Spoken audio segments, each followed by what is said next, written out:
Good evening, Chanchala ma'am. Good evening, sir. Ma'am, can we start now? Yes, definitely, sir. I can. Yes, ma'am. Please proceed. Thank Thank you you. so much, sir. Thank you, sir. A very good evening, everyone.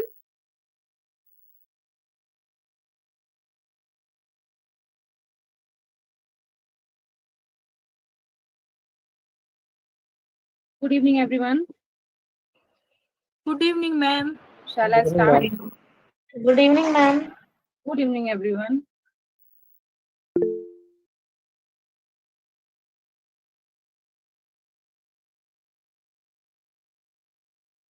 Shall I start? Yes, ma'am. Yes, ma'am. Yes, fine.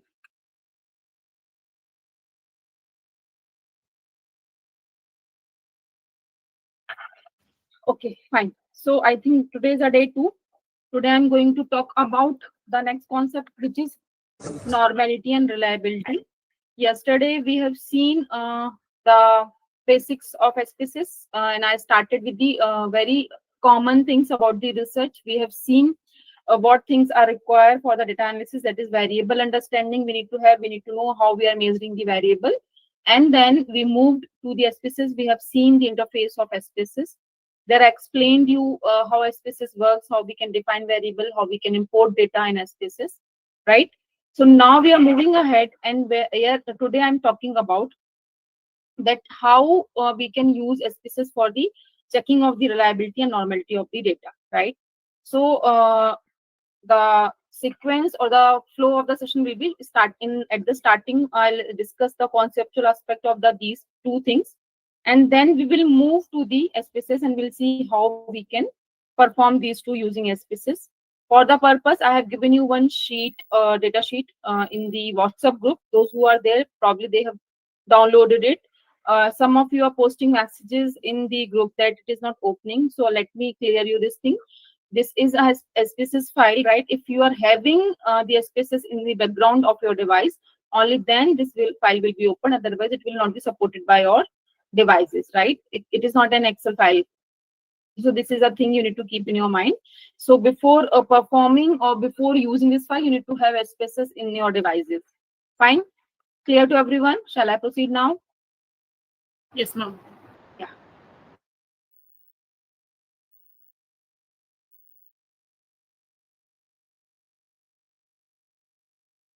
Fine.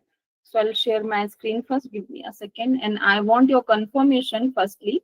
You need to tell me.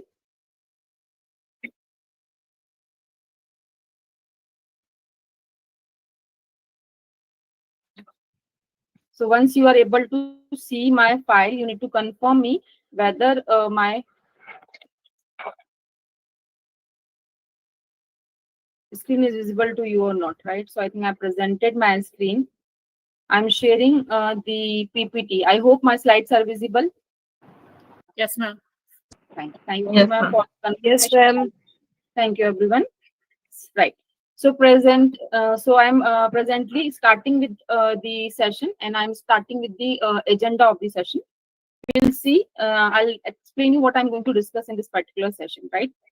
So the agenda of the day is I'm talking about firstly the meaning of reliability. We will see what are the various methods of reliability. Then I'll discuss normality and the methods of normality. These will be the conceptual aspect today I'm going to discuss.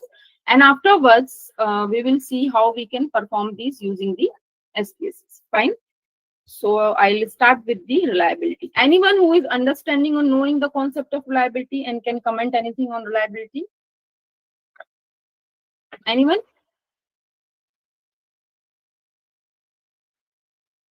Anyone who wish to comment on reliability?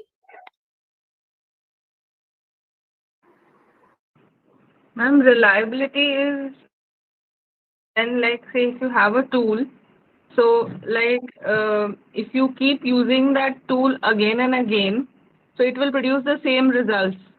So then you Right. can say that the tool is reliable. Very good. May I know the name? Ma'am, my name? Yeah, Ma'am, Dalia. it's Dalia. Yes, ma'am. Okay, thank you so much, Dalia. Ma'am said very correctly when we talk about reliability. So I think I designed this slide little in a little maybe creative way. I can't say it is, but some people have said this is a noble way of presenting reliability. So I have divided reliability understanding in the 4 quadrants. The first one will give you the answer of what. That is, what is reliability? So reliability is nothing but it is a measure of consistency. So as ma'am said, when we are repeatedly using the same scale again and again, and it is returning us the same result, it is known as that that the scale is reliable or consistent, or you can say the internal consistency is maintained by your scale. So let me clear you. Once we are talking about the skills, those who are very new to the field of research, they just started their journey in the research field. So they need to understand what is a scale. A scale is nothing but it is a questionnaire which is meant for measuring a specific variable, right? Yesterday I explained you the concept of measurement scales. There I said there are certain hidden variables or latent variables or variables which we cannot directly measure, right? So in some cases, we need to develop certain number of questions which may be sufficient to understand the concept of that underlying construct or the latent variable. And using that, using those variables or items, we can measure that variable, right? So suppose I talked about yesterday satisfaction, right? So suppose I want to measure the satisfaction of the maybe the participants of this FDP, right? So again, question comes how we can measure satisfaction. It is very well known. Satisfaction is not a what I can say simple kind of variable like weight and height, etc. We can easily measure these variables using a particular yardstick. So for measuring satisfaction, I need to understand your satisfaction is depending upon what. So suppose you are attending this FDP. So your satisfaction is depending upon how suppose I'm a facilitator, I'm facilitator here in this particular FDP. So you people are having certain expectation from the session, right? So you people can think 207. So maybe when I say satisfaction, so you can say that the content delivered by the facilitator, the way person has delivered the communication skills, or maybe the pedagogy used by the facilitator, etc. Right? These can be certain things which you people are keeping in your mind while expressing your satisfaction. Yesterday, I've seen some of you are asking about the feedback also. So feedback is nothing but it is generally expressing the way of your satisfaction for the particular thing. So, for example, for a satisfaction, we have written certain number of statements, right? Content delivered by the facilitator was good, something like that. So that way, suppose certain number of questions there are items are written, and we are asking to express your satisfaction on a 5 point, maybe 7 point, 9 point, 11 point Likert scale, right? So that way, it is known as a complete scale, which is measuring the underlying variable, which is the satisfaction, right? So we are talking about that thing here. So reliability, we are talking in that context, right? So when I say this scale will always return me the same results. So when I'm using the, suppose I have made a scale which is containing suppose 12 items for measuring the satisfaction. So when I'm repeating this scale again and again over a period of time, and if it is returning in same results, so I can say this is a reliable scale. Reliability and consistency is very similar in that sense. We can say it is consistently giving me the same output or same results. So that is why I'm relying on this scale. So that is known as reliability of the scale, right? So when we can say when your scale is consistently performing similar in a similar fashion, you can say your scale is reliable scale. This is the first answer of the quadrant. Second question is when you need to measure the reliability of the scale. Answer is simple. When variable is of either Likert scale or on the non-Likert scale. Means in both the cases, you can measure the reliability of the scale. If your items or your variables or your, what I can say, questions or statements are on Likert scale, even then you can measure the reliability. And if they are not, even then you can measure the reliability. Next comes where we need to use reliability, right? So reliability can be used when you are using the existing scale or you're using your own made scale, right? So when the already established scale is available for any particular construct or the latent variable, for that you can measure the reliability. Question comes, when already established scale is available, why we are measuring the reliability? So answer is very simple, because over a period of time, maybe things and tastes of the people may change, right? So maybe this can lead to certain different results. Or maybe you can say the region in where you are conducting that scale, that can be differ, time period can be differ, the type of people, their culture, etc. can be differing. So that way, somewhere always you need to check the reliability of the scale, whether the scale is already existing or tested by the other people. Even then you need to test its reliability. Or it is very obvious, when you are developing your own scale, in that case, undoubtedly you need to check its reliability. So this is where you need to check the reliability of the scale. Lastly, the question comes, how you're going to measure the reliability. So the answer is very simple. There are certain methods of reliability available. Using those methods, you can check the reliability of the scale. So this way you can say, I think I tried to explain you the concept of reliability. I hope it is clear to everyone. No doubt till yet. Yes, ma'am, clear. Fine. Moving ahead, talking about now types of reliability. So usually we can divide reliability into the two parts: stability kind of reliability and the internal consistency reliability. Stability reliability meaning is when your scale is consistently returning you the same results. It is known as the stability reliability. Internal consistency reliability is little different here. Meaning is that, as I have just given you an example of satisfaction, I said, suppose we are measuring the satisfaction of the participants of this FDP on 5 or maybe on 12 items or 12 questions or maybe 12 statements, right? So all the statements which we are considering here, they should be internally consistent. That means they should have certain or particular amount of correlation among them. So that way you can say that type of reliability is known as internal consistency reliability, when your items of the scale are internally consistent or related to each other. So this type of reliability is known as internal consistency reliability, right? Now, there are certain methods using that you can check the reliability of the scale. Among those methods, 4 methods are not among them. I think these are the 4 methods which you can use to measure the reliability, named as test, retest reliability, parallel form reliability, split half reliability, and internal consistency reliability. First 2 generally we are using for checking the stability of the scale, right? So one by one we will understand all 4, right? So I'll start with the first one, which is test, retest reliability. So again, I have developed one diagram for this particular test, retest reliability. So I'm not going in reading of these, whatever I have written, because this is a very stuffed kind of slide. So I'm skipping this. I'm directly coming to the diagram which I just developed for the participants, right? You can see here. So what is the test, retest reliability? Probably this diagram can help you to understand better this concept. So here we will be having the test. Test meaning is you will be having your questionnaire or maybe instrument or maybe your scale. So test, questionnaire, instrument and scale all are similar here in the context to the research, right? You need to use this questionnaire. You need to administer this particular test or the scale on a particular group of people. Suppose I am circulating this questionnaire in the group of 100 people. So you will circulate among them, you will collect their score and you will record their score. Whatever the responses they are giving, you are recording their responses, right? Now, after a sufficient time gap, maybe 6 months or little more, you will keep a gap in the conduct. And again, you will circulate same scale among the same people. And again, you will collect their scores, right? Meaning is very simple. You will be having a one scale. You will be having a particular group of people.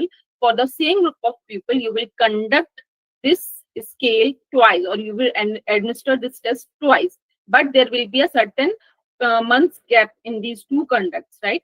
And that way you will collect their scores, their responses, and you will find the correlation among those responses. And if the correlation among them is coming 0.7 and above, you will call your test is a reliable, your test or your scale is a reliable scale according to test, retest reliability. I hope it is clear.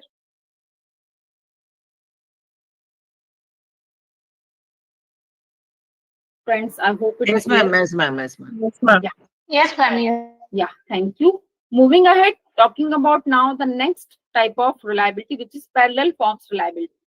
So instead of again discussing the theoretical aspect, again I have taken the example, means I have converted the theory into this particular diagram form.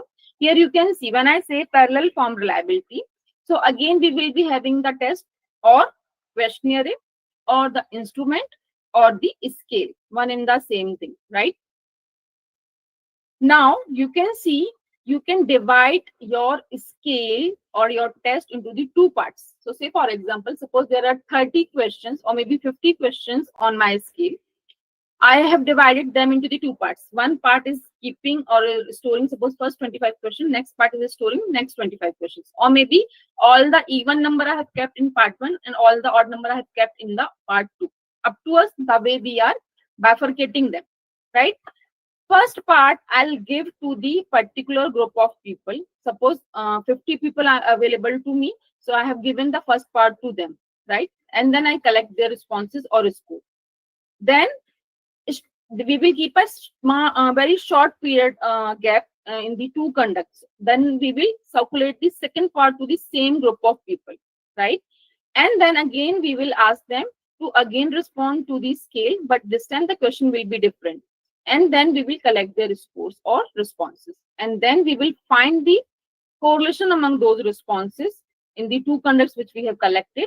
And if correlation value comes greater than 0.7, we can call it as a reliable scale according to the parallel form reliability. So I think it is very simple. You need to have your questionnaire. You will divide that questionnaire into the two parts.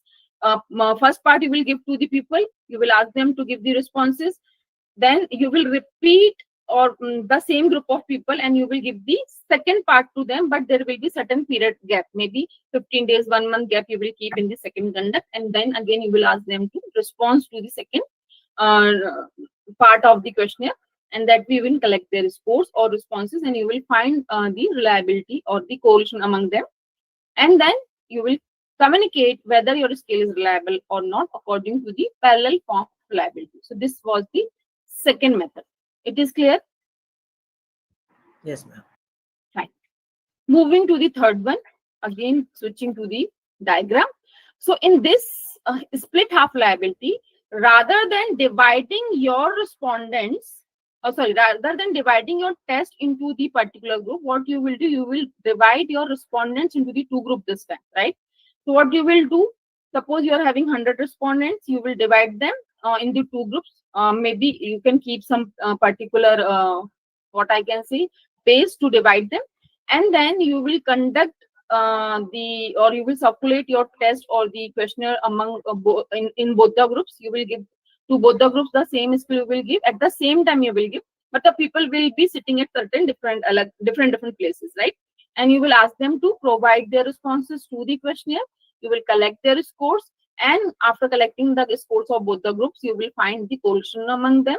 And if correlation comes greater than 0.7, you will comment your scale is a reliable scale according to the split half reliability. That means in the first two, rather than dividing your respondents, you are dividing the scale, right?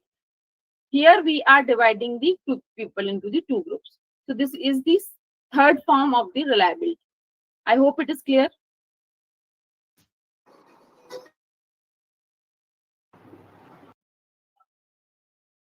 Fine, friends, may I proceed? Yes, ma'am. Yeah.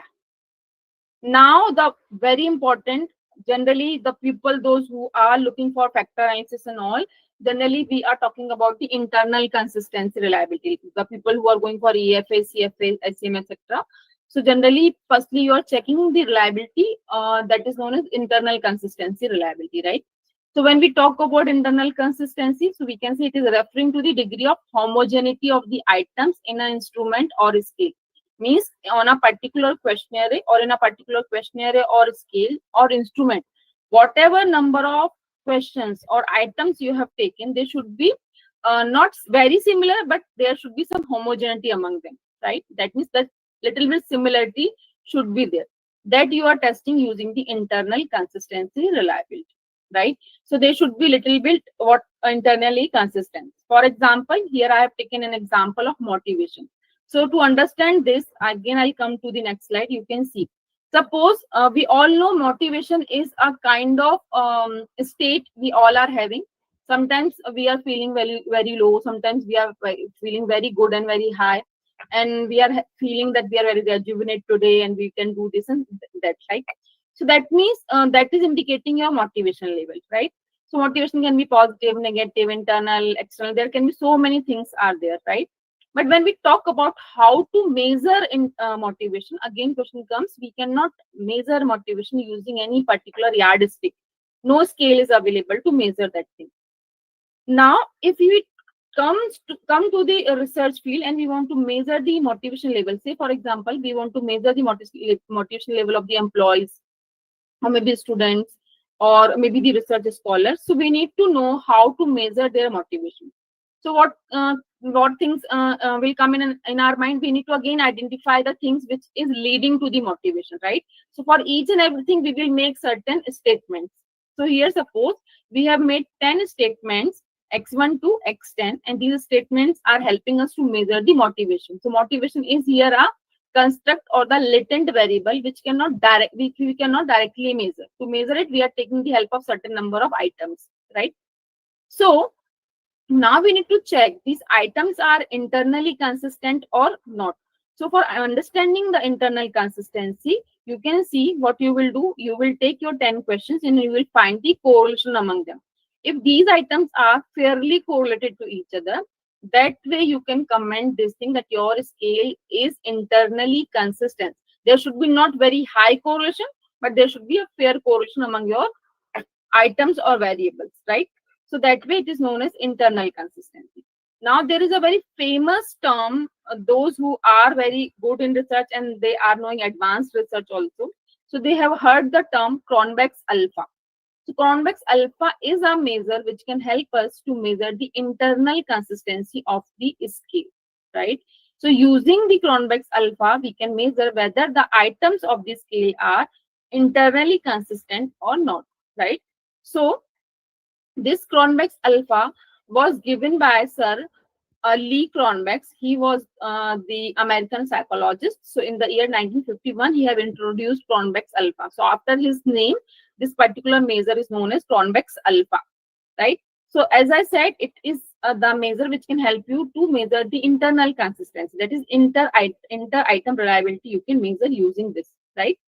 So the red highlighted text, if you can read in the slide, it is showing that we mean that what extent indicators of the test are related to each other. Indicators are what? The questions or the items are the indicators. So you need to check whether these are related to each other or not, and if yes, up to what extent they are related to each other. That you need to see. Now, when we talk about the internal consistency, that you can measure for both kind of the items or the variables, when the variables are on the continuous scale or on the dichotomous scale. Dichotomous scale meaning is when we are having the two options like yes and no, type right and wrong, correct, incorrect, etc.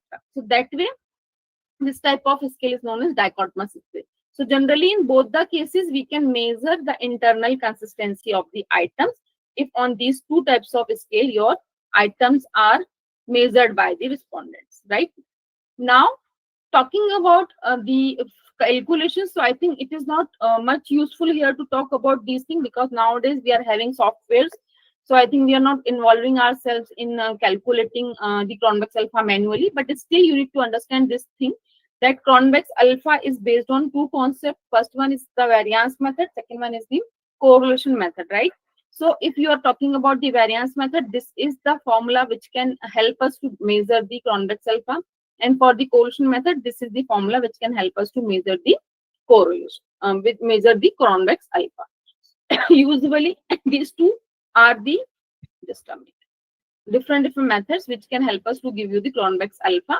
And these two which formula I have listed here, this is I have taken from the Zeller and the Carmine's 1980s studies. These formula were given. This is the source of the formula.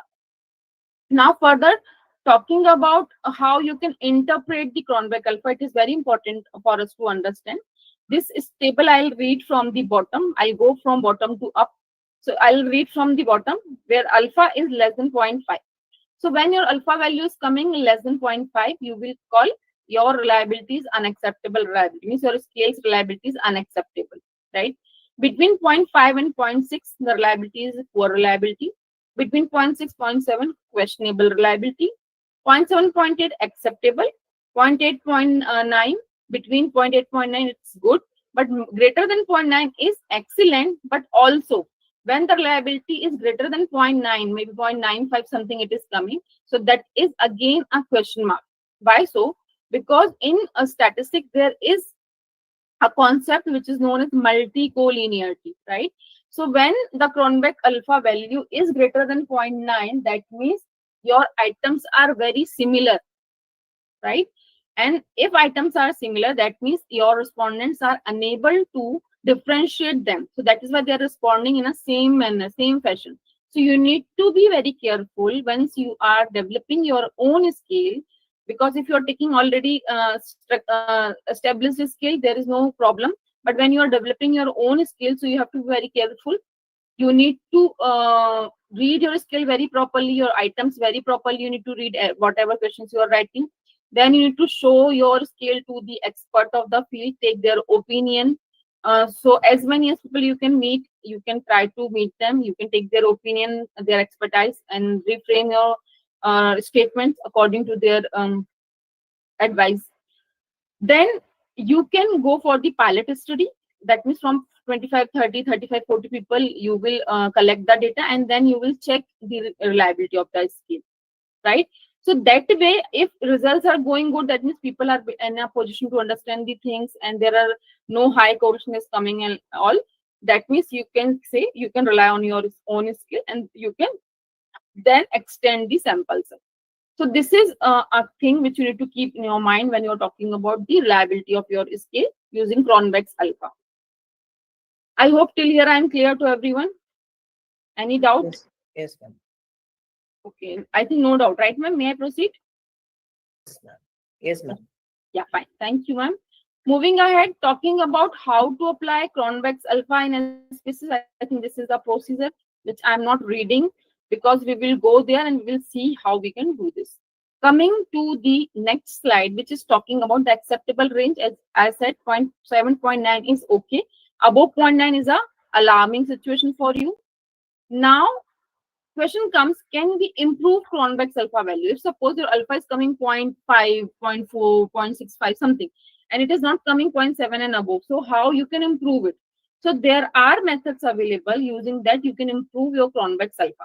So starting with the first thing is that removing ambiguous and redundant items. So you need to be very careful while reading your scale. You need to find there should be no items which is ambiguous in nature, means there should be no item which is telling two meaning, right?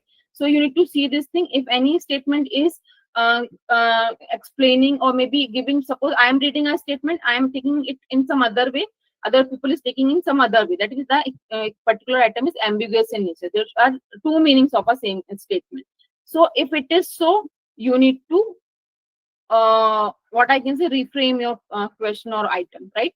Redundant means there should be no duplicacy or repetition of the items. That can again lead problem for you. So you need to check this thing. This will be a manual thing you need to do. As I said, you can meet to the experts of the field and can take their help. Second one is you need to diagnose the missing value.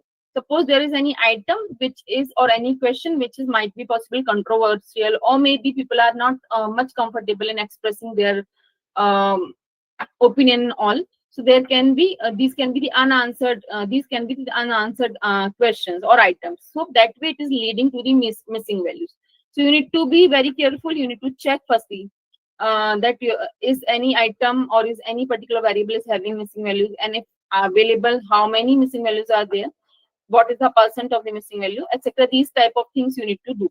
So this is the part of descriptive statistics. So I think cleaning of the data is including these missing value part.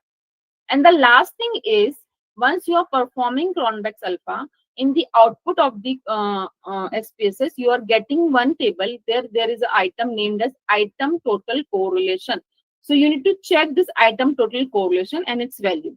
So if its value is less than 0.2 or maybe 0.3, generally 0.3, if any item, for any particular variable, this item total correlation is 0.3 or less than 0.3, so generally you need to remove it. Firstly, you need to check whether any particular variable is having the negative item total correlation. If yes, immediately remove that item from your scale. Then still, if still your reliability has not improved and still you want to work on it, then you can detect for any of the item, if the item total correlation is less than 0.3, then you can drop. So this way, up to 0.3 is fine, or sometimes it happens 0.2 also people are accepting. So till that point it is okay. Otherwise you can remove them to improve the Cronbach's alpha value. But if your Cronbach's alpha value is good, so don't go into this and do not check anything, right? So these are the ways of improving the Cronbach's alpha value. Talking about the normality, I think I'll come to the normality afterwards. I'll firstly talk about how we can check the reliability using SPSS. So I hope, friends, I can go for it. Yes. Yes, ma'am. Yeah. Yes, ma'am. Yes. Anything? Anything? No, ma'am. Okay. So, friends, I hope you people have opened the sheet I have given to you. Yes or no? Yes, ma'am. So the Yes, ma'am. yeah. So the sheet I have given to you is named as customer satisfaction towards restaurants, right? So I hope everyone is having the same. You can find there are total. Go to the variable view first. There you can find we are having total 31 items here, right? And the label is given in the label column. So you can see question number 1 is what related to the modern equipment. It is not equipment, it is equipment. If you want, you can correct it. It is equipment, right? So that way you can see what is the meaning of these items. Before proceeding and talking about how to perform reliability, this is my humble request. Friends, do not use this data for your research purpose, right? Because this is a kind of dummy data we are providing. It is already used data we are providing to you for doing the analysis. So my humble request, do not use it for your own research purpose, right? So this is a kind of disclaimer I am giving to you, right? I hope everyone has heard this. Yes, ma'am. Fine. Yes, ma'am. Right. Yes, ma'am. Thank you, everyone. So now you can see we are having total 31 items. I have set their type as numeric. Then you can see these are the values which I have told you yesterday how to define.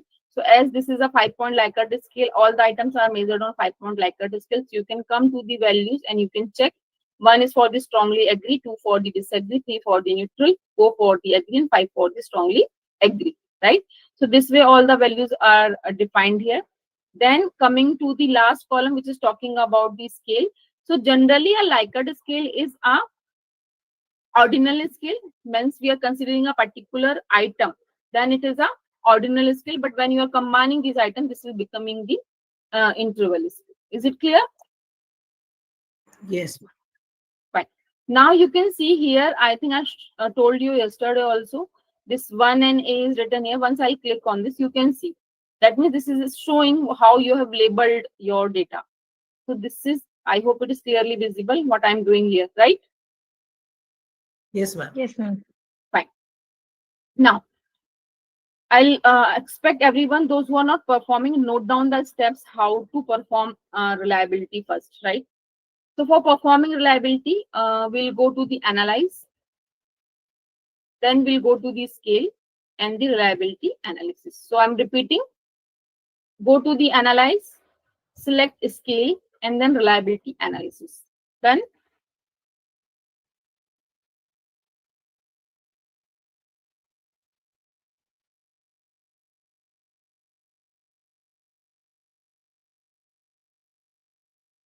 Done?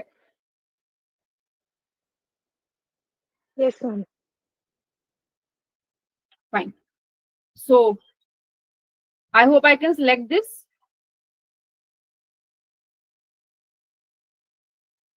Yes, ma'am. Fine. Click on the Now you need to select your all the items. So select Control A, you can press and select.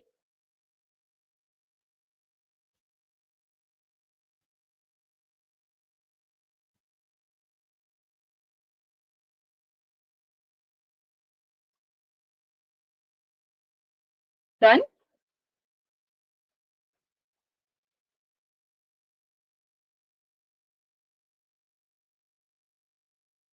Yes, ma'am. Now shift them into the items box.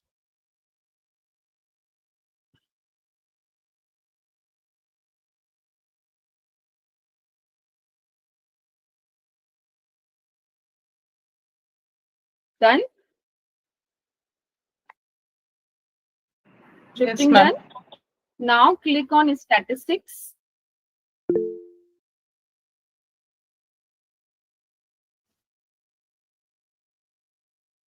Done.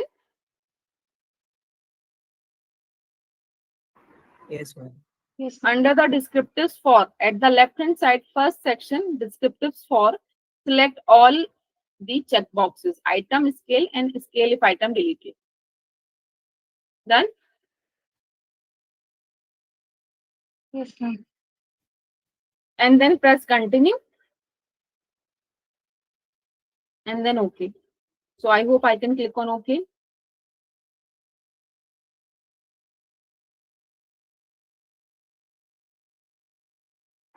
Yes, ma'am.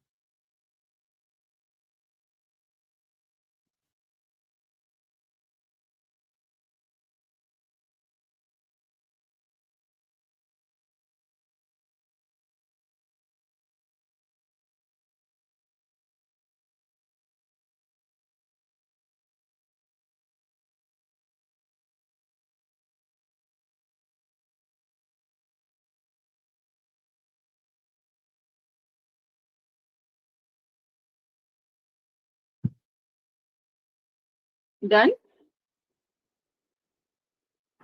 Yes, ma'am. Yes, ma'am. Ma'am, there is somebody who has raised Excuse me, hand. ma'am. Yes.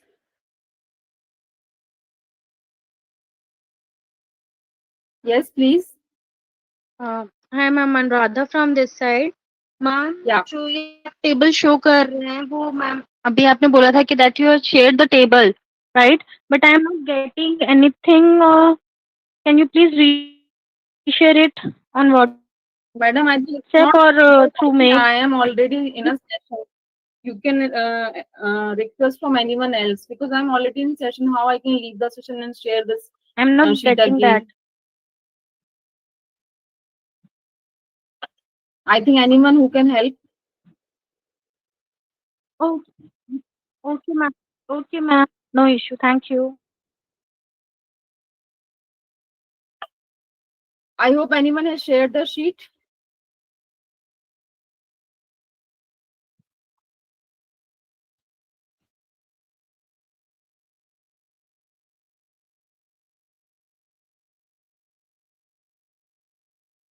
Yes. May I proceed? Shared, ma'am. And I think already Yes, half ma'am. an hour Someone before shared. I have shared the sheet. I requested already in a group. So friends, I think this is a request. We all are very mature people. Please take out time and download before the session so that it can save the time of each and every one of us. So I'm clicking on OK to get the output. I hope everyone is able to see my output screen.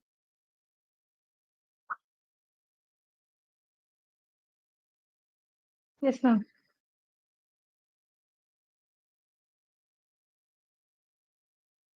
Fine. Now you can see the first section, which is talking about case processing summary. There you can find valid cases are 121. There is no excluded, means there is no missing value available in the data.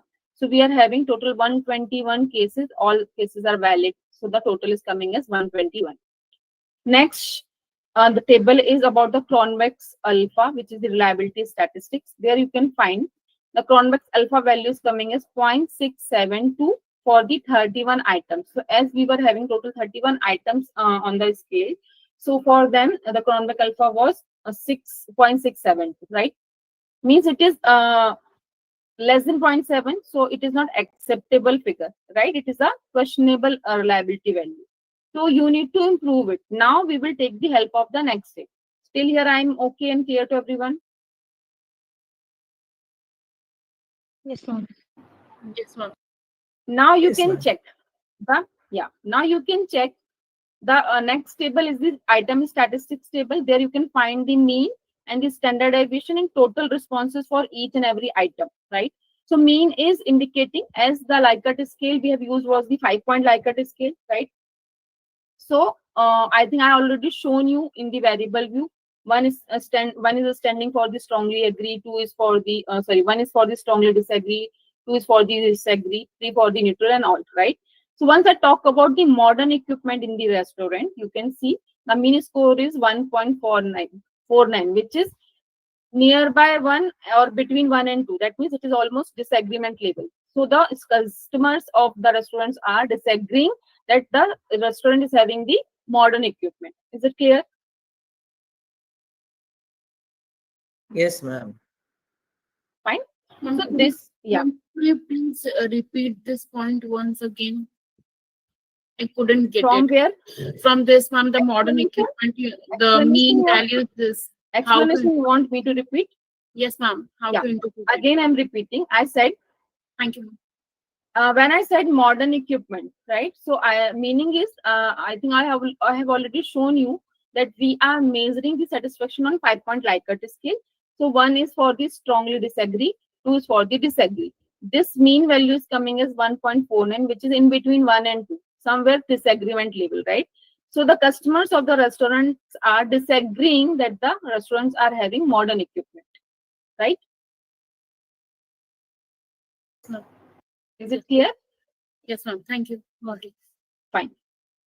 Similarly, physical facilities, 3 is neutral, but it is little more than 3, which is agreement level. 4 is agreement, but it is not exactly 4, but going towards agreement, right? So that way, for each and every statement, you can check these mean values and you can understand what is the satisfaction expression of the customers of the restaurant, right? Then the next standard deviation value and the total observation. Generally, standard deviation value should not be 3 times of the mean value. This is you need to see. So I think this is about this particular table. Last table of the output can help you to improve your Cronbach's alpha. So I hope till here I'm clear and I can start explanation of this table now. Yes, ma'am. Fine. So starting with this, you can see the first column is talking about means here we are having all the variables listed with the name. In the second column, we is saying scale mean if item deleted, means if you are deleting this modern equipment question from your scale. So the scale mean that complete 31 means after removing this total 30 items will be there. So for that, those 30 items, the mean value will be 96.74. Similarly, if you're deleting this item, so the variance of the scale will be 147.242, right? So this way you can read this table for the entire 31 variables available here. Now next is the corrected item total correlation, right? Now you can see if I'm deleting this item, right? I hope I can start with this, friends. Yes, ma'am. Yes, ma'am. Right.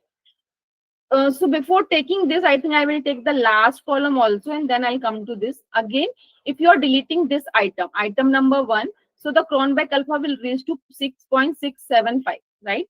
So you can hurriedly go through this last column also, and you can find anywhere you are getting 0.7 or not. I think nowhere we are getting 0.7 because 0.7 is the acceptable value. So I think nowhere we are reaching to the 0.7. I hope everyone can see in their output also. It is not like you can need to see my screen. If you have generated this particular results, you can see in your last table, last column, at any of the or against any of the variable, we are not getting 0.7 or above 0.7. That means any item you are deleting, still it is not helping you out to increase your Cronbach's alpha. Fine, everyone? Yes, ma'am. Yes? Fine. Yes, ma'am. Now coming to the second last column, which is item total correlation. As I said to you, you need to check Firstly, for any of the item, whether the item total quotient is coming as negative, firstly, so you can go through your second last column and firstly see. I think I can, I hope you can see these are the two items. For them, I'm finding the Cronbach alpha is negative. That is attentive attitude and the personalized services. I hope visible to everyone. If it is not visible on my screen, maybe you can see in your screen also. Yes or no? Yes, we can see. Right? Fine. So you can see this is the problem. So firstly, we will remove these two things, right? That is attentive attitude and the personalized services we will remove. So you can again go to the analyze, then click on the scale and go to the reliability analysis. Done.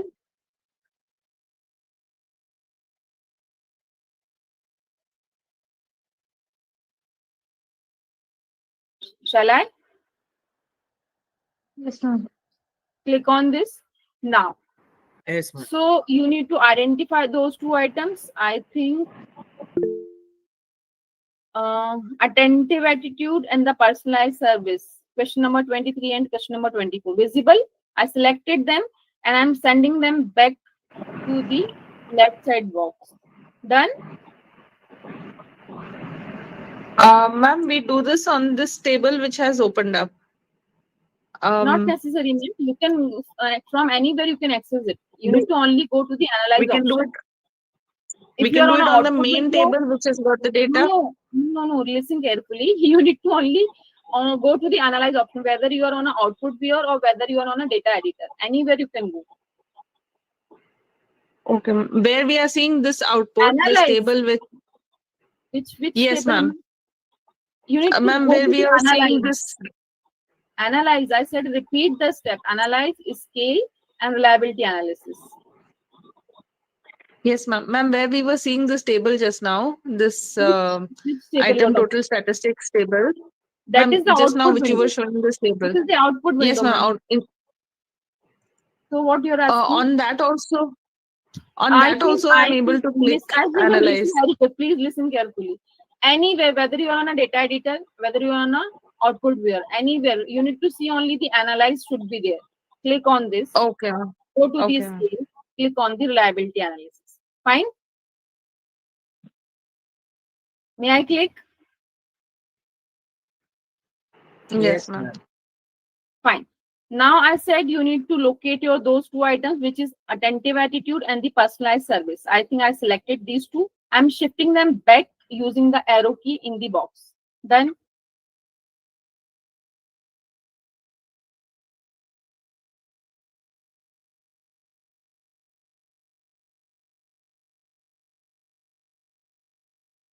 Done. Yes. Now click on OK. Nothing you need to do except OK. I think we have generated the output. You can see now we are getting the reliability statistics. Cronbach alpha is 0.701. So your reliability value has improved, or Cronbach alpha value has improved now. It is 0.701, which is greater than 0.7 or almost 0.7, right? But the number of items are now 29. Okay? Yes, ma'am. Clear to everyone? Yes, ma'am. Now, if you want to improve more, again you go down and check still any of the item is coming with the negative item total correlation. If yes, firstly remove it. If not, check which is the very small figure in the item total correlation. So whatever is the very least figure, you can first, suppose you can see it's 0.009, which is a very small item total correlation, right? Or on time serving. I think this is the least, yes. So if you want to take one more chance, again, you can go to the analyze and perform a scale and reliability analysis and drop this on time serving item from your scale, and then you will get the Cronbach alpha for the 28 items. Is it clear? Yes, ma'am. Yes, ma'am. Now question comes up to what number of items you can drop the items, right? So friends, nowhere any threshold is mentioned because this will be your own scale. you need to justify each and everything. So you need to be very careful how many items or what type, what I can say, what call you can take, that how many items you want to drop from your skill, right? So you need to be very careful, because every item probably you are taking from your literature review. You are reading your literature review for any particular latent variable, how many items are required to measure it, generally are coming from the literature, right? So using that literature, you have made your questionnaire. So now you need to take a call. As we have dropped 2 items right now, and that personalized services and attentive attitude. So almost these two are forming any factor for you, or maybe are falling on a particular factor, right? So you need to see this thing up to what extent you are okay with dropping of the items. If you are from the 31 we came to the 29, maybe we can go to the 25 also, and that way cronback alpha will be very good. But can you, or are you in a position to drop 6 items from your skill? That is your call totally. Nobody will generally suggest you how many you can drop. According to your own understanding, if you are finding your cronback alpha is okay, and till this particular point you are agreeing, or you are satisfied with your cronback alpha, you can go ahead, and that way you can perform your further analysis, right? So there is no threshold up to what extent you can drop number of items. Is it fine? Yes, ma'am. Excuse Can me, I ma'am. ask a question? Yes, yes. So, ma'am, for example, the motivation variable you were talking about. So, if I want to understand motivation of my team or whatever, and I'm developing a questionnaire, so then I'm reading the literature, I understand that motivation is caused by multiple reasons. For example, working conditions or salary. I can list so many. So, I have items for each of these.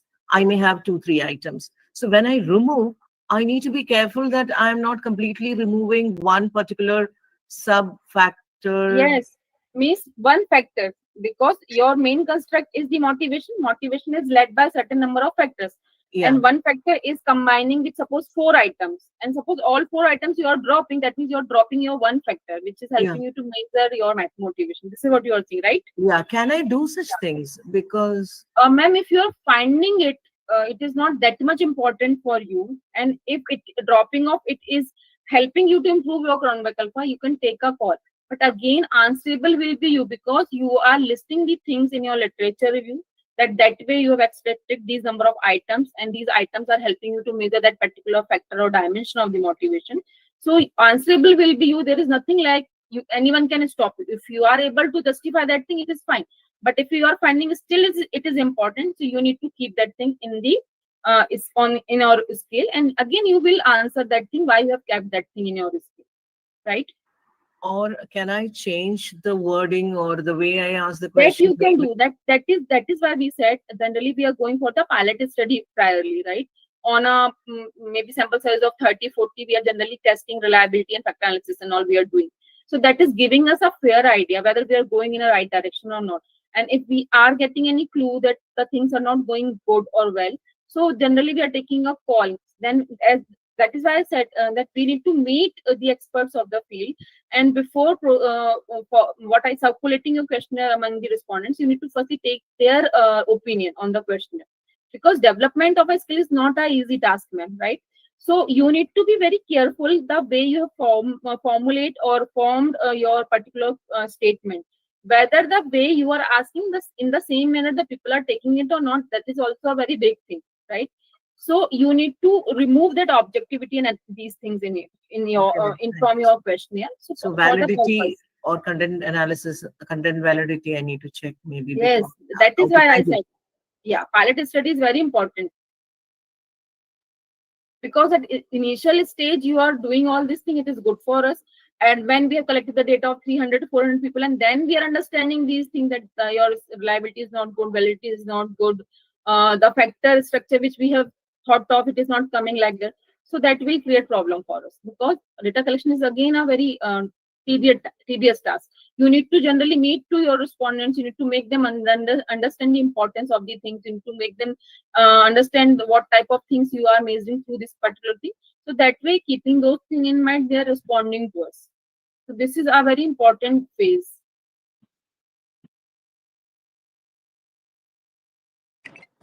Excuse me, ma'am. Can I ask Yeah. one question? Ma'am, just a minute, just a minute. I hope, ma'am, I answered your question. Anything Yes, ma'am. else? Yes, ma'am. Yeah, yes, ma'am, please. Ma'am, Anjali this side. Ma'am, is there any other alternative that without deleting it? Is there any other alternative in SPSS to correct the Cronbeck alpha? As I think ma'am said, na, you need, as I think the same thing we were discussing just now. You need to always do these kind of things on a very small sample size firstly, so that you will be in a position to understand whether the items are going in a right manner or not. If these are right worded or not, the way you have formulated are same in a same way these are taken by your respondents or not. So that is giving the clue. If these are creating, these two items are creating problem, so you can discuss with the expert in now what things they need. They will suggest you something that in what manner now you can ask these things to your respondent. So that can improve. Okay, thank you, ma'am. Yeah. Anything else? No, ma'am. So I think I can proceed now. Sure, ma'am. Excuse me, ma'am. Yes, ma'am. Yes. Excuse me, ma'am. Yes. Yes, yes. I am listening. Excuse me, ma'am. I'm Radha from Yeah, this I'm side. listening, Ma'am, your ma'am. screen is not visible on my. Ma'am, your Okay, what screen is about not others? visible. Uh, Okay, fine, fine. Okay, ma'am, fine. What okay. about others? Ma'am We मैं can ये बोल see. रही हूँ We can आपका see. Screen या ma'am Ma'am, it I is am saying visible. That your screen is not visible. So the same thing I'm asking to the others. If it is visible to them, it should be visible to you also. So Okay, you need to ma'am, pin is my this screen, ma'am, problem in is that from case. only my end? We can see. We can. So you need to pin my screen, ma'am. That is why I am asking to the others. If they are able to see, in that case, the problem at your end. You need to pin my screen. Okay, fine, ma'am. Oh, okay, ma'am. Okay. Yeah, fine. Okay. Any other question on reliability?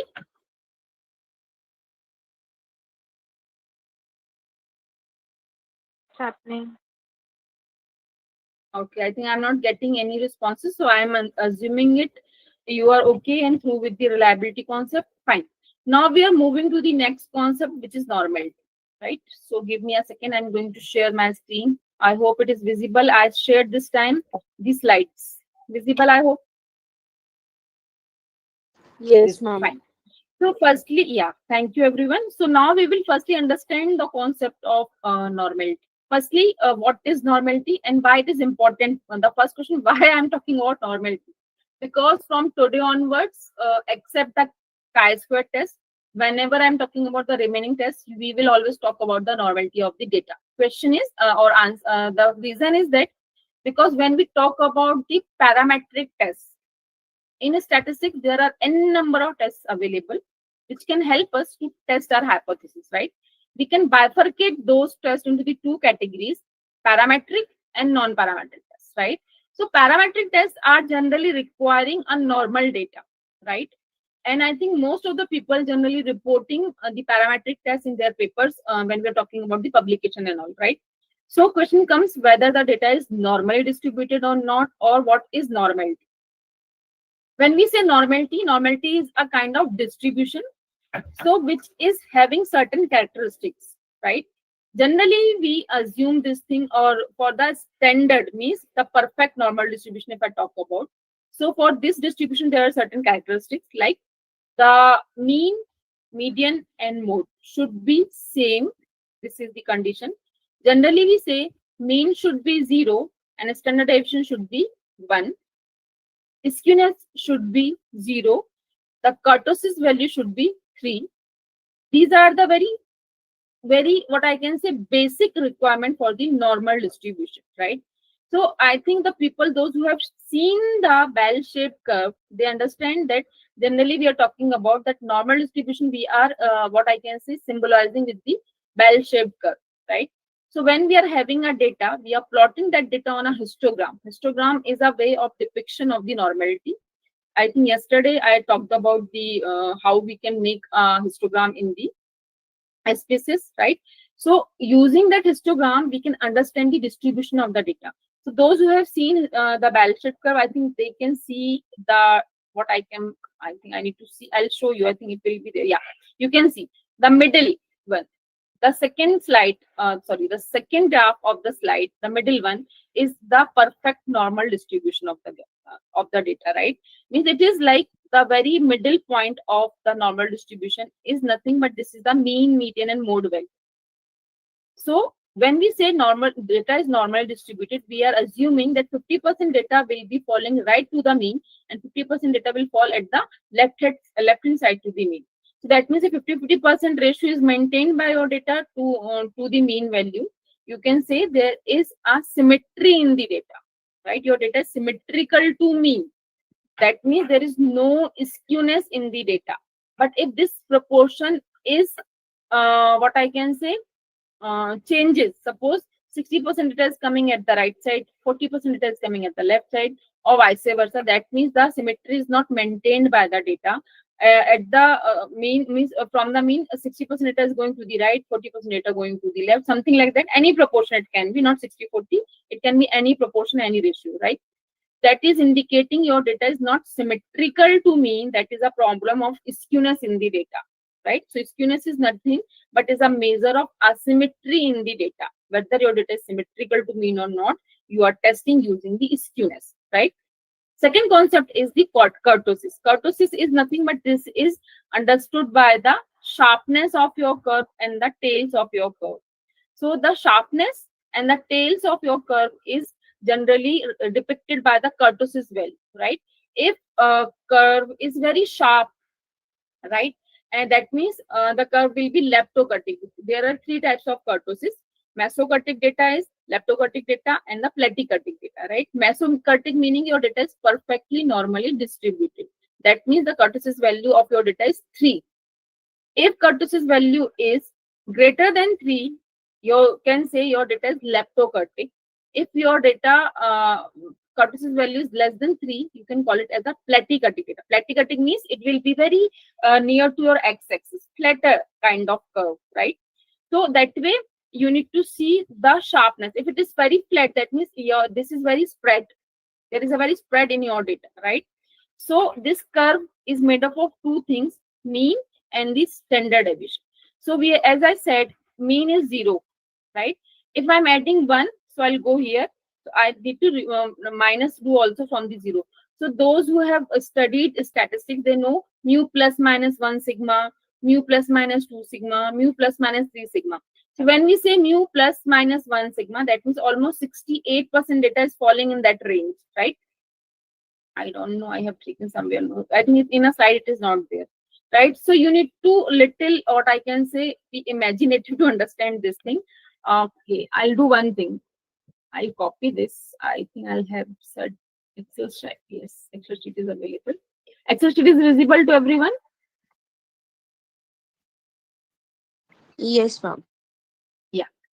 Now I'm trying to make you understand the concept of that what I'm telling to you from the Excel. Give me a second. I need to take certain shapes. Yes.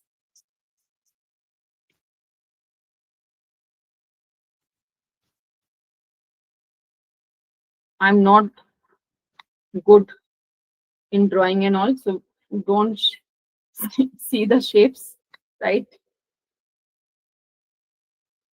Fine. Fine, it is fine. So this is mu. Suppose I'm saying mu is 0.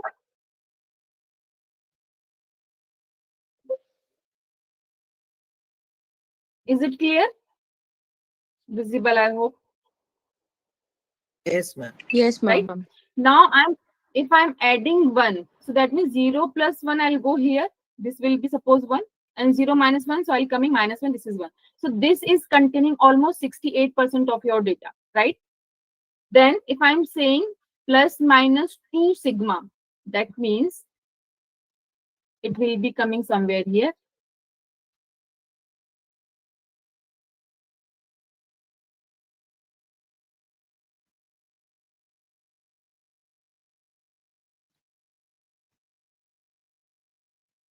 So that means this from here to here, this portion will contain almost 95% of your data. Then the third one, which is this.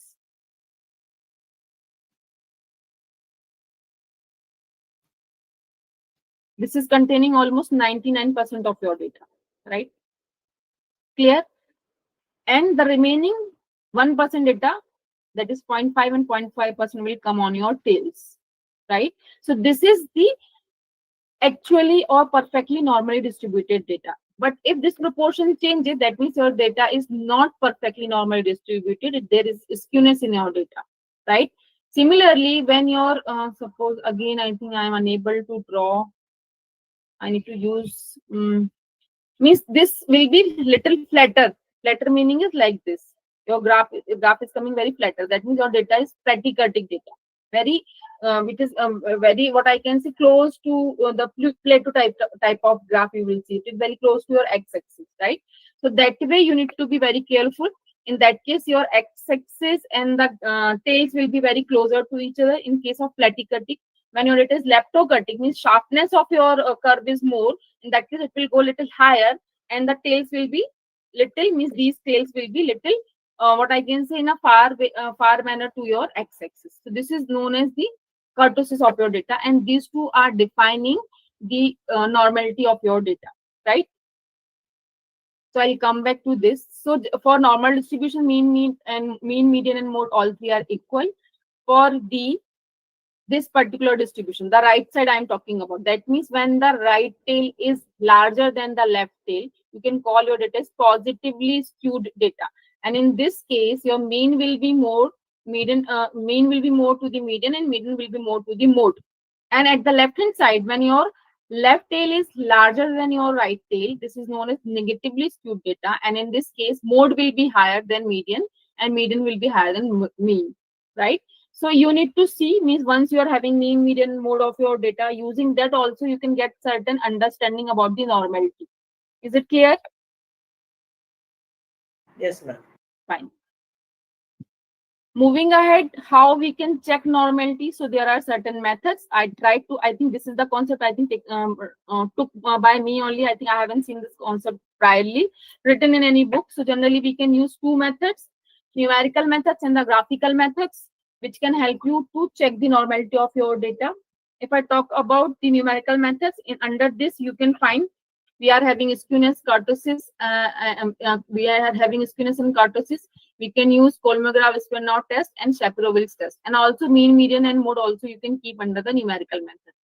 In the graphical method, we can use histogram, QQ plot, and box plot. So these are the three methods using that you can check normality of your data. Is it okay?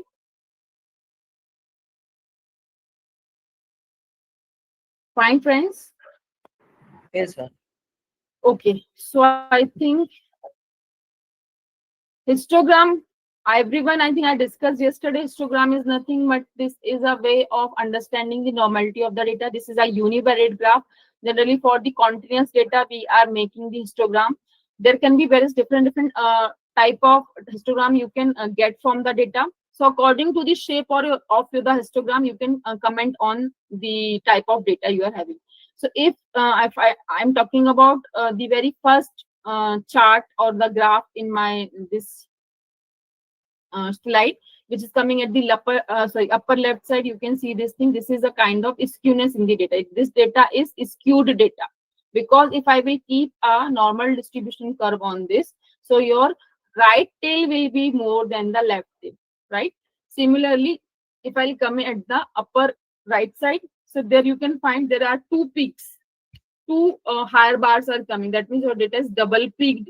There are two modes in the data, right? Middle graph is a perfect bell-shaped curve. Again, bottom left side is the positively skewed or the right skewed data. And here, if you will talk about the right side, lower right side, you can see if this type of distribution is shown by the histogram, that means you are unable to comment anything on the normality of your data or the distribution of the data, right? One more way, again, I think you can see this is again indicating the type of histogram, and using that bell-shaped curve, you can comment on the normality. QQ plot are nothing but this is the distribution of the data points along the fitted line, right? You can see the very first left side. If I talk about the upper graph, is talking about if your data points are exactly following the fitted line, that means you can say this thing that your data is normally distributed, right? Then talking about the second number, you can find here if your data points are deviating to your fitted line and they're going to the right side, that means your data is left is skewed. They're going to the right side, your data is right is sorry, going to the left side, your data is right is skewed, right? Similarly, if tails, if you are talking about the tails, so you can see if your lower data points are going little beyond to the fitted line, so that way thickness is more in your data. That means there are your tails of your graph is thick. Thick meaning is what? There are so many data points which are falling on the tails, right? That is leptokurtic data. Thin mean is what? That your data is platykurtic and there are very less number of data points which are falling on the tails of your graph, right? So this is the QQ plot, quantile plot. Then the last one is the box plot. Box plot is helping you to understand the normality of the data. Apart from that, you can also understand whether the outliers are data in the data or not, right? So if I talk about the component of box plot, so if you can see this box plot, the middle line is indicating the median value, right? The upper line of the box plot is known as the third quartile. The lower line of the box plot is known as the first quartile. Beyond the first quartile, you can see this particular section is known as the lower whisker. This particular section is known as the upper whisker, right? And beyond these whiskers, if data points are falling like these dots or the asterisk and all, these are known as the outliers in the data, right? So box plot can also help you to understand outlier in your data. Till here, I think I'm clear to everyone. Yeah. Yes, ma'am. Now,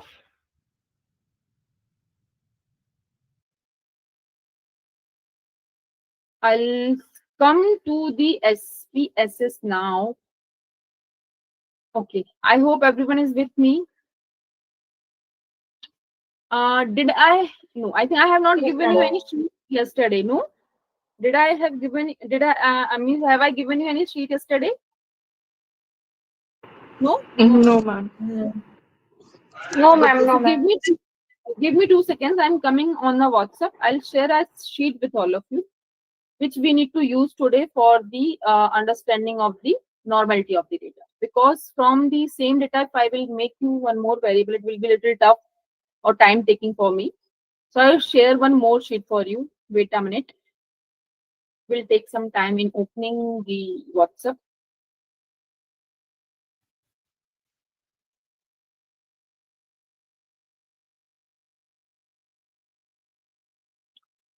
Okay.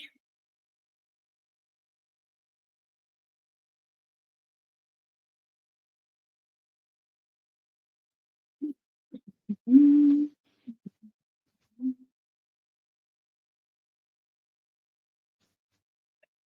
Okay, you can check on WhatsApp I shared. I hope you people have received the sheet. It is loading. It is loaded. Now check. Bank loan. Yeah. Bank loan. Yeah. Got it, ma'am? Everyone? Yes, Yes, ma'am. ma'am. Sure. So I hope I can now share my screen.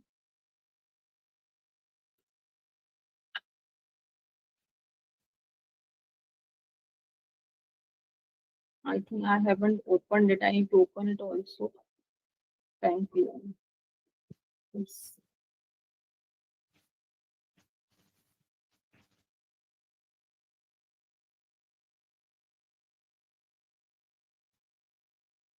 Yeah, I opened it. I hope it is visible.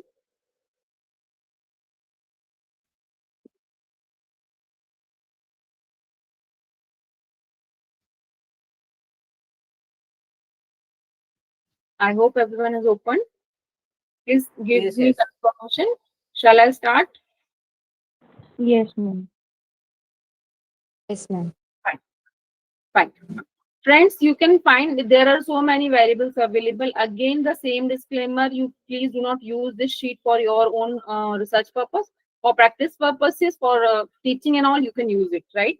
Now, you can find there are so many numeric variables available, right?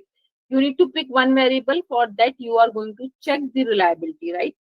So, I think every in explanation of your variable is available in the variable view. You can read it what these variables are. I'll start with I'll start explaining now how you can check the normality, right? So note down the steps. If you are performing, go. If you are not, you can note down. Go to the analyze, select descriptive statistics, and then explore. Then analyze descriptive statistics and explore.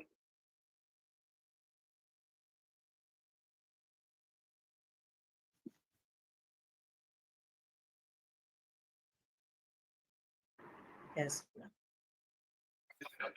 Fine. So I'll click on this. A box will open. You need to select any of the numeric variable and from your particular list, right? Which variable I need to pick? Anyone? Any suggestion or any variable I can pick?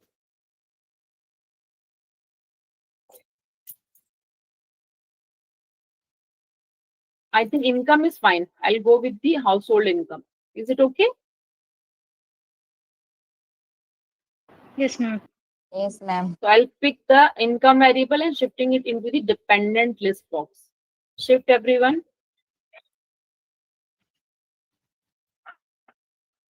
Done. Yes, ma'am. Shall I proceed?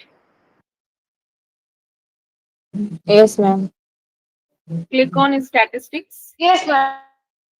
You can see descriptives are there. If you want, you can you can click on the outliers also. Click on continue. Done.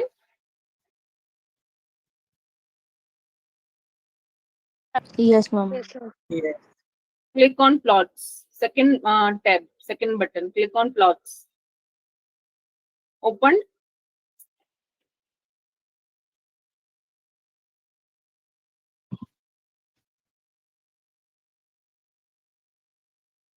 Open everyone. Yes, ma'am. Yes, ma'am.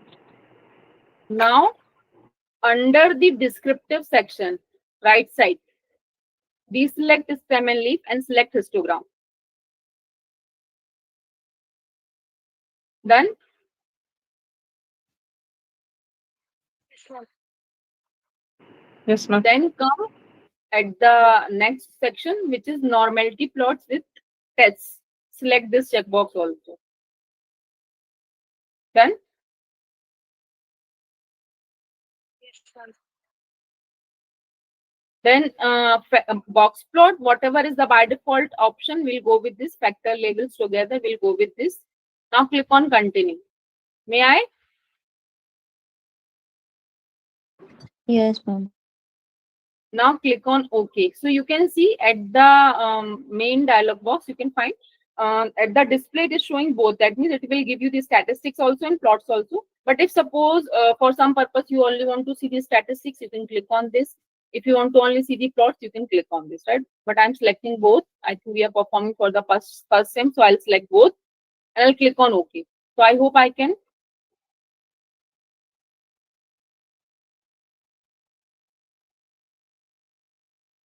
Yes. Fine. Okay, I think my output is generated. I hope everyone has got the output. May I start explaining? Yes. Fine. Now you can see first table is coming as a case processing summary table. There you can find household income in the thousand. This is the variable which we have passed or given to the SPSS. There are total 850 observations. There is no missing value. So the total is coming as 850. Done. I hope done. Yes, ma'am. Yes. Next is the descriptives. You can find this is an important table. This is telling you. If I talk about household income in thousands, you can see the mean income is 46.67. 95% confidence interval for mean. Lower bound and upper bound values are given. Meaning is that if you are taking the household income of some other sample from the same population, so there are 95% chances that the mean income will fall in this range, that is 44 to 49. Is it okay?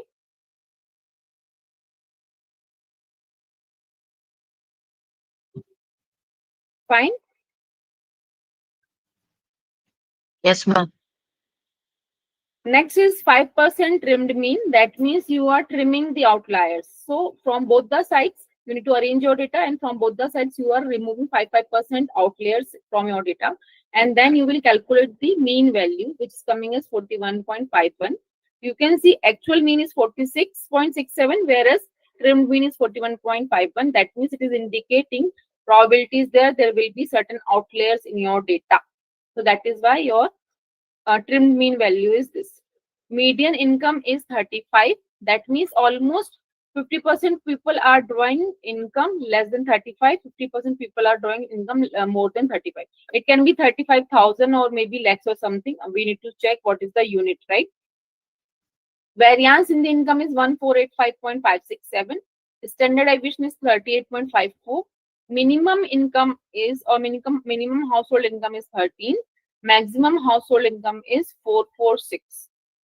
Range in the income is 433. So range is nothing but is the difference of maximum and minimum. That is 446 minus 13 will give me this range. Interquartile range is the difference of third quartile and the first quartile, which is 32. Skewness is 3.701 and the kurtosis is 22.486. So the threshold for skewness, I told you the skewness value should be 0, but it is 3. That means there is a problem with the skewness or the symmetry in the data. Kurtosis is 22, it is again very high, greater than 3. That means your data is leptokurtic, right? That means there is a problem of the normality in the income variable. Going down, you can find this is indicating you the outliers clearly. So these are the upper side outliers 1, 2, 3, 4, 5, and the case number 445, 751, 807, 795, 692. These are the higher or outliers at the right hand side.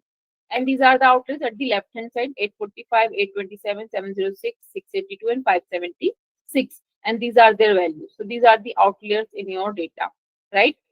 Then test of normality is the, I think, method I have shown you, numeric method. There the name of Kolmogorov-Smirnov and Shapiro-Wills were mentioned. You can check.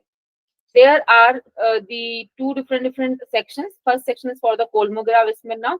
Second section is for the Shapiro-Wills. Generally for the small sector sample size, we are reporting Shapiro-Wills. For the larger or the big sample size, we are reporting Kolmogorov-Smirnov, right?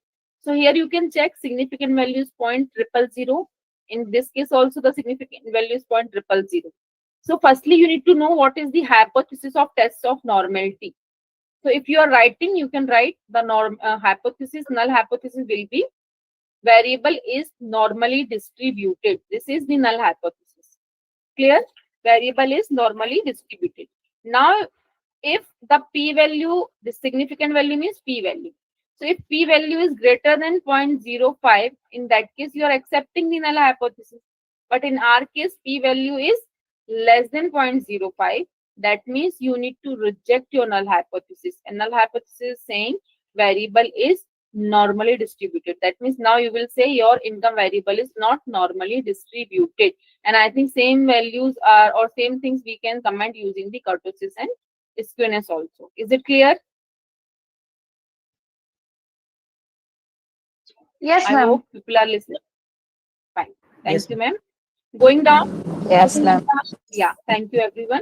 Going down, you can see the histogram. Histogram is again explaining the same story. Your data is right skewed data. You can see there are very small bars are coming at the right side. That means there are very less number of people, those who are drawing higher incomes or their household income is very higher. These are very less in number, right? So you, if you will put a bell-shaped curve on this, you can comment that there is a problem of skewness. So how you can put that? So those who are performing, double click in the area of your chart. So the chart editor will open. There from the ribbon you can see this is the ribbon where you can find where icons are there. So the lower bottom icon set you can check here. From this particular bar, you need to select the last one. Second last one is once you will keep your mouse, it is showing show distribution curve. Click on this. So the properties dialog box will appear, and there you can find by default normal is selected here. So you need to only close this, and you can close this also. So you would be able to see a normal or the bell-shaped curve on your histogram, which is indicating the right tail is very higher than the left tail. That means your data is rightly skewed. Is it clear? Yes, ma'am. I hope. Yeah. Then talking about QQ plot. So I think I have shown you QQ plot. You can check this is the fitted line. Your data points are not following exactly the fitted line. There is a deviation, and deviation is indicating this is the positively skewed data, and tails are very far from this.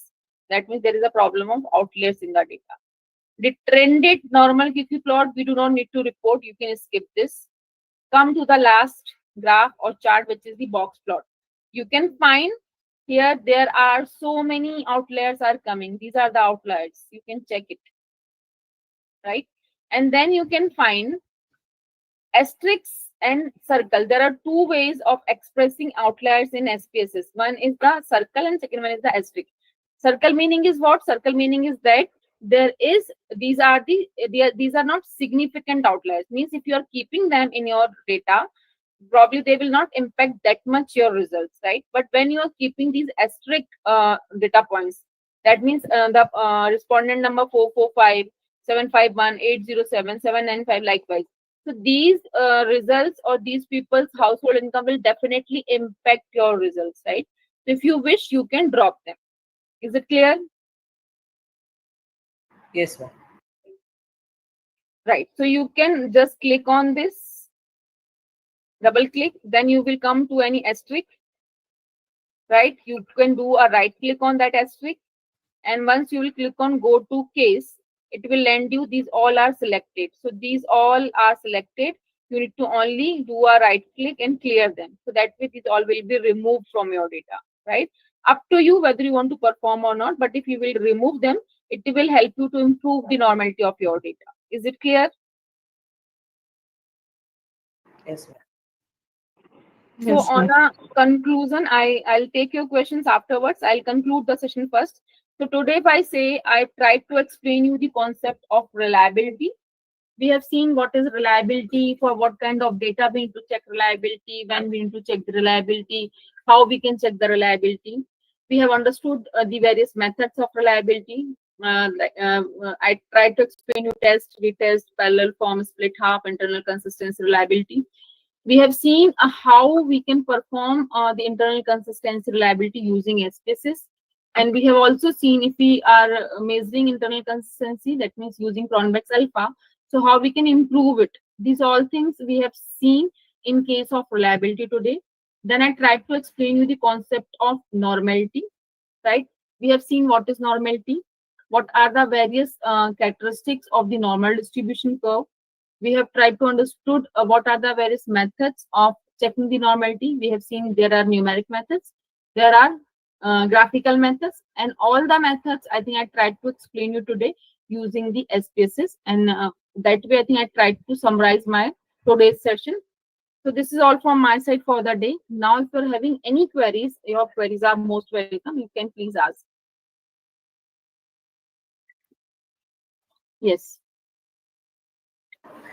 Good evening, ma'am. Sorry, I was not able to join for the first half of the session, but I don't know whether you've explained that. If so, please disregard this doubt, ma'am. But I have a doubt in the box plot that you're showing, where you have a point after which all the outliners have become asterisks there, and up to a certain point, they are just remaining as encircles there. How is that limit being chosen, ma'am? Are we able to do that on our own, or is it inbuilt, that limit that it This is inbuilt, but if you want to calculate manually, it is also possible. So it does indicate like we have that limit, and after that, if you consider, it will change your data like that. Is it like that, ma'am? Give me a second, I'm showing you. Yeah, you can do that. I'll show you. Yeah, okay. Thank you. So there is a very important role of this thing when I talk about outlier. I think when I'm teaching to my students all these things using Excel, so we shown them how we can calculate all these things, right? So there is concept of quartile Q1 minus 1.5 into IQR, right? Then second one is Q3 plus 1.5 into IQR. So IQR is nothing. I just said interquartile range, which is the difference of Q3 minus Q1, right? So for example, I'm having any data set I'm writing here.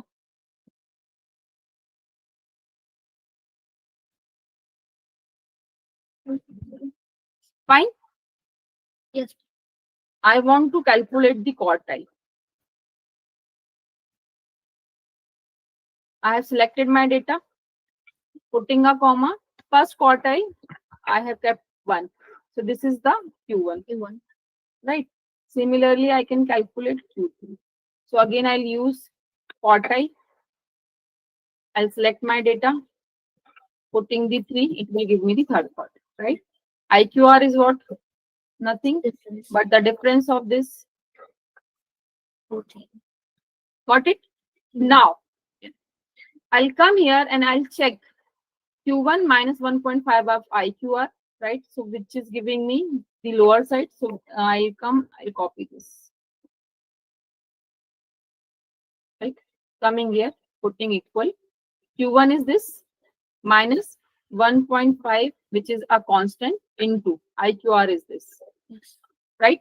Similarly, copying this Q3 plus 1.5 into IQR. Now you can compare your values from these two, right? So we can write here the if formula, right? And in that case, we can check each and every, if these are coming in the range, it is fine. If they are coming beyond these range, these will become the outlier, right? But these are, means this is like, these are the significant, these are non-significant outliers. If these are, some values are coming as these are outliers, you can still keep them in your data. But extreme outliers are Q1 minus 3 times of IQR. Okay. And Q3 plus 3 times of IQR. So if any of the value is coming below to this and beyond this, that is an extreme outlier, and that will definitely impact your results. So your all softwares are working on these concepts. Okay. Okay. Thank you so much, ma'am. Thank you. Yeah.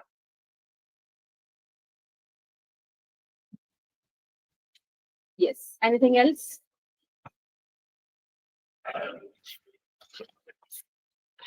Good evening, ma'am. My name is Jyoti. I'm a research scholar. I have recently enrolled. Actually, my question is a bit different from the software.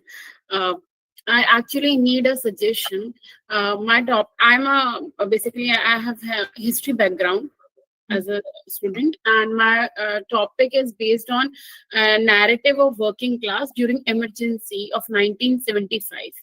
So I have this question. Could you please suggest me whether I should go for a data collection, because the people belonging to that time period, that is basically from 75 to 77, they are the senior citizens, and it might be impossible to a point to find people who are mostly of 70 years. A person suggested me to go for PLFS data. PLS? Yes, ma'am. Labor data. What variables, what objectives you want to address you using your study? Ma'am, I have just I was just going through this my synopsis. That is, the objectives are to analyze the narrative of working class during emergency, and there are these. Sorry, let me go by.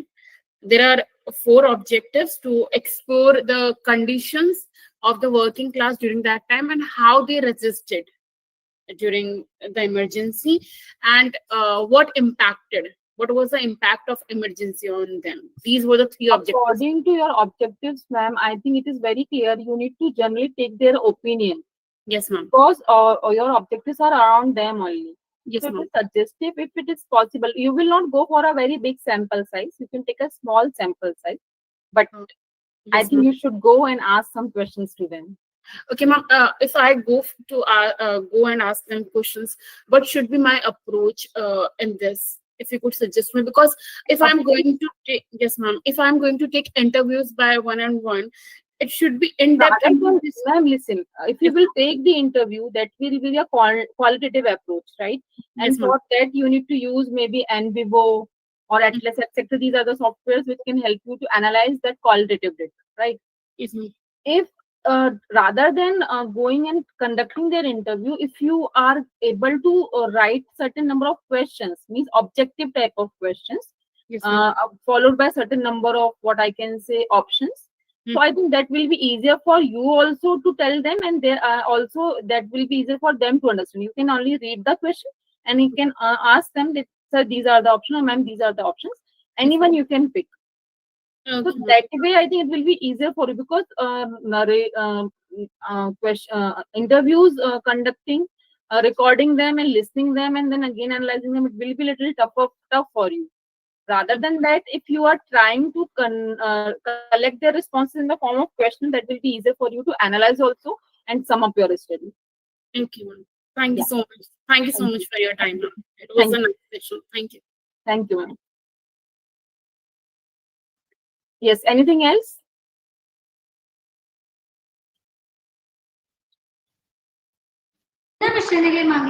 No, ma'am. Thank Fine. you. Thank you so much, sir. May I know the name? Who is speaking?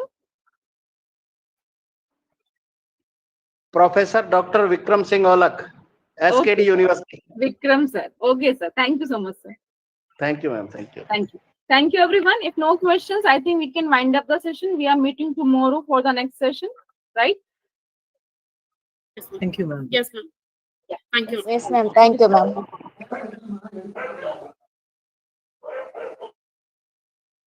Fine. So, Yogi, sir. Yogi, sir, are you there? Yograj, sir?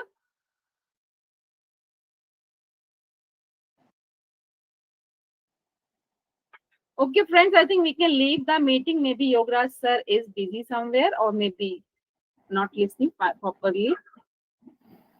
Fine. Good night. Take care. We are meeting tomorrow. Thank you, ma'am. Night, ma'am. Good night.